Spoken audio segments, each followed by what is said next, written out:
Hi students, இன்னைக்கு technical எக்ஸாமோட notification TNPSC விட்டுருக்காங்க. So அதை பற்றி பார்க்கலாம். 461 வேகன்சி விட்டுருக்காங்க. நேற்று டேட் ஆக்சுவலாக May 20க்கு இந்த நோட்டிஃபிகேஷன் வந்திருக்கு. இந்த எக்ஸாமோட லாஸ்ட் அப்ளை எப்போ கொடுத்துருக்காங்க அப்படின்னா 25/6/26 கொடுத்துருக்காங்க. நீங்க அப்ளிகேஷன் நேற்று நோட்டிஃபிகேஷன் விட்டுருக்காங்கன்னு சொல்லிட்டு நீங்க அப்ளை பண்ணீங்கன்னா கண்டிப்பா ஓப்பன் ஆகாது. ஏன் அப்படின்னா எக்ஸாம் அப்ளிகேஷன் டேட் வந்து என்ன சொல்லியிருக்காங்க அப்படின்னா 27/5 தான் நம்மளுக்கு என்ன ஆகும்னா ஓப்பன் ஆகும். தென் க்ளோசிங் டேட் எப்போ கொடுத்துருக்காங்க அப்படின்னா 25/6/26. எப்பயுமே வந்து 1 month கொடுப்பாங்க. இப்போ என்ன பண்ணிருக்காங்க அப்படின்னா 2 days முன்னாடியே என்ன பண்றாங்கன்னா நம்மளுக்கு க்ளோஸ் பண்ணிடுறாங்க டேட்டை. ஸோ சீக்கிரம் பார்த்து அப்ளை பண்ணிருங்க. தென் இதுக்கான அப்ளிகேஷன் சப்போஸ் ஏதோ தப்பு பண்ணிட்டீங்க, ஏதோ தவறா அப்ளிகேஷன் பண்ணிட்டீங்கன்னா அதை திருத்துறதுக்கான டைம் வந்து 29/6 இருந்து 1/7 வரைக்கும் நம்மளுக்கு கொடுத்துருக்காங்க. ஓகேவா? அடுத்து இந்த எக்ஸாம் வந்து 2 விதமா நடக்கு. ஃபர்ஸ்ட் ஒரு நம்ம எப்பயுமே டிஎன்பிசி எழுதுற மாதிரி ப்ரிலிம்ஸ் ஒன்று, அதுக்கடுத்து டெக்னிக்கல் எக்ஸாம் மெயின் ஒன்றுன்னு எழுதுறோம்.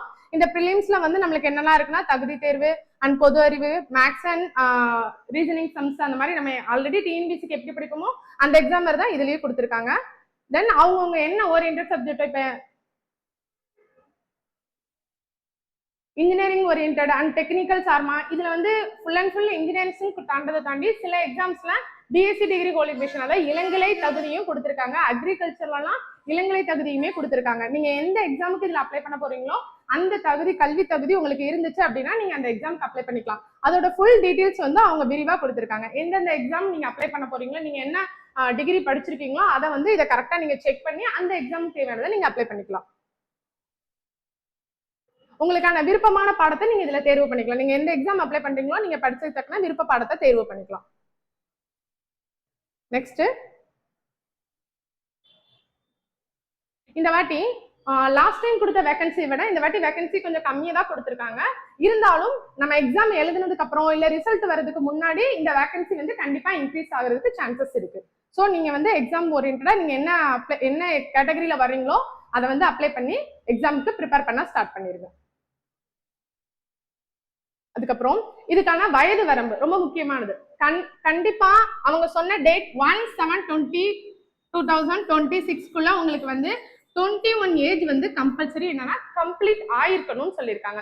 21 ஏஜுக்கு மேலே நாங்கள் 20 மேம் லாஸ்ட் இயர் படிக்கிறோம் அப்படிலாம் சொன்னா நம்ம இந்த எக்ஸாம் என்ன பண்ண முடியாதுன்னா அட்டன் பண்ண முடியாது.